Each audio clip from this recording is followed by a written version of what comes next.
खंडवा जमीन प्रकरणाचा अहवाल आज सादर झाला। या अहवालामध्ये दिग्विजय पाटील यांच्याविषयी बोलण्यात आलं, मात्र पार्थ पवारांचं या सगळ्यात कुठेही नाव नाहीये। त्यामुळे या अहवालाच्या माध्यमातून कुठेतरी पार्थ पवारांना क्लीन चिट देण्याचा प्रयत्न केला जातोय का, असा प्रश्न सध्या उपस्थित होतोय। या सगळ्यावर बोलणार आहोत। माझ्याबरोबर रुपाली पाटील आहेत।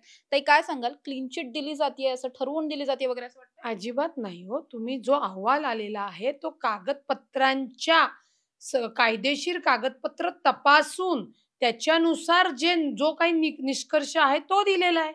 अहवाल समिती का बसवली होती की याच्यामध्ये कुठे घोटाळा झाला आहे, कोण दोषी आहे, त्याच्यासाठीच ती समिती होती आणि त्याच्यामध्ये जी काही कागदपत्र होती त्या कागदपत्रानुसार कायदेशीर अहवाल तुमच्या समोर आलेला आहे। इथे कोणालाही क्लीन चिट वगैरेचा काही संबंध नाही। इथे फक्त कायदेशीर पद्धतीने जे काही मत समोर आलेलं आहे किंवा ते समोर मांडण्यात आलेलं आपल्याला दिसतंय। मग अजित पवार पार्थ पवारांना वाचवतात वगैरे असं जे म्हणत होते, तर तसं काही तसं नाहीये। मी सांगितलं ना, ते जे काही आरोप चाललेले आहेत या निवडणुकीच्या धर्तीवर फक्त अजितदादांना कुठेतरी कोंडीत पकडण्यासाठी त्यांच्या मुलाचा आधार घेण्यात आलेला आहे। बरं, जरी कुणी हा आधार विरोधकांनी घेतला तर त्यांना ते पेपर्स द्यावे लागतील ना। आता समजा हा समितीचा अहवाल या विरोधकांना मान्य नसाल तर मेहरबान कोर्टाचे दरवाजे त्यांच्यासाठी उघडे आहेत। त्यांचं अजून समाधान झालं नसेल, अजून त्यांना पारदर्शकपणे जर काही पाहिजे असेल तर त्यांनी कोर्टाकडे त्यांची मागणी, दरवाजे त्यांच्यासाठी उघडे आहेत। परंतु याच्यामध्ये कोणालाही बचाव करण्यात येत नाही। हा जो अहवाल समोर आपल्या आलेला आहे हा पूर्ण कायदेशीर पद्धतीने समोर आलेला आहे। पण या सगळ्यावर असंही म्हटलं जात होतं की ही जी समिती आहे, मुळात पुण्यातले सगळे अधिकारी आहेत, अजितदादा पुण्याचे पालकमंत्री आहेत, तर मग निष्पक्षपाती अहवाल कसा काय येऊ शकतो? कोणते अधिकारी की पालकमंत्र्यासाठी आपली नोकरी धोक्यात घालतील? पालकमंत्री आज आहेत, उद्या नाहीयेत, बरोबर? अधिकारी हे कायम आहेत आणि शासकीय सेवेत आहेत। कोणताही अधिकारी कोणत्याही मंत्रीसाठी, कोणत्याही नेत्यासाठी आपली आयुष्याची शासकीय नोकरी धोक्यात घालत नाही। हे तुम्ही पहिल्यांदा लक्षात घ्या। हे बोलणं फार सोपं असतं। हे बोलणं फार सोपं असतं।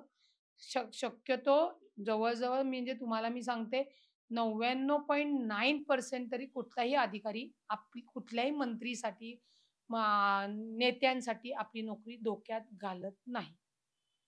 पण हे जे अहवालात जे काही म्हटलंय त्यामुळे कुठेतरी मग आता जे आरोप होत होते ते सगळे खोटे ठरतात, मग असं वाटतं? आरोप खोटेच होते, परंतु तरी सुद्धा माननीय अजितदादांनी संविधानिक पद्धतीने, पारदर्शक पद्धतीने त्या आरोपाला चौकशी करायला, म्हणजे चौकशी स्थापन केली आणि त्याच्यामध्ये जी काही चौकशी होईल, जे समोर येईल त्याला सामोरे जाईल हेही सांगितलं। कसं आहे लक्षात घ्या, जर चौकशी स्थापन केली नसती तर अजितदादांनी प्रेशर सरकारमध्ये म्हणून आणलं म्हणून केलं असं म्हणणार। चौकशी स्थापन केली, चौकशीचा अहवाल कायदेशीर पद्धतीने त्याच्यात जे काही अधिकारी असतील किंवा जे काही रिटायर्ड जज असतील त्यांचं मत हे केलं तर आता मत त्यांनी सांगितलं, काय अहवालाचा अहवाल समोर ठेवला, त्याचा निष्कर्ष समोर ठेवला तर म्हणणार नाही ते अधिकारी त्यांचेच आहेत म्हणून। जर विरोधकांना जर टीका टिप्पणीच करायचेत, आरोप करायचेत तर आम्ही नाही ना थांबवू शकत। परंतु आमच्यावर केलेले आरोप हे किती खोटे आहेत हे आम्ही पुराव्यानिशी तुम्हाला दाखवतोय।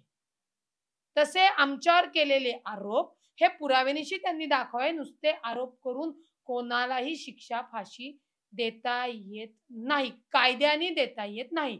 उलट माननीय अजितदादा असतील हे त्या चौकशीला सामोरे गेले। एकतर त्यांचा विषय नव्हता, त्यांच्या मुलाचा विषय होता, तरी सामोरे गेले आणि निष्पक्षपातीने ही आत्ताचा अहवाल तुमच्या समोर, कायदेशीर अहवाल समोर आलेला आहे।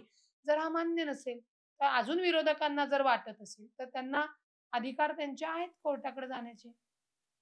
नक्कीच आपण बघतोय या संपूर्ण प्रकरणामध्ये आता दिग्विजय पाटील यांचं नाव आलंय, मात्र पार्थ पवारांचं नाव आलेलं नसूनही त्यांना जाणून बुजून कुणीतरी क्लीन चिट दिलीये वगैरे असं काही नाहीये। तर या प्रकरणाचा थेटपणे संबंध पार्थ पवारांशी नसल्यामुळेच त्यांना या अहवालामधून वगळण्यात आलंय किंवा त्यांचं नाव वगळण्यात आलंय।